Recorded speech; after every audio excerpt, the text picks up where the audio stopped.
How to update your name servers at Netfirms. This demo assumes you have a domain name registered through Netfirms and starts from their home page. Now let's learn how to update our domain name's nameserver settings. Click the Control Panel link in the upper right of this home page to log into your account. Log in with your username and password.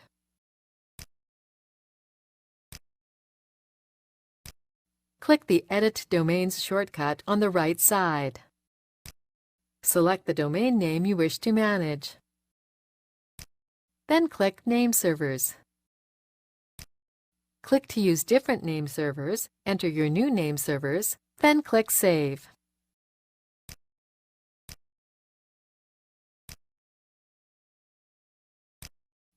That's it.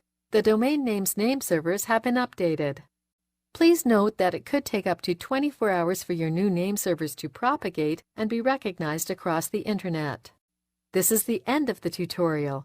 You now know how to update your domain name's nameserver settings at Netfirms.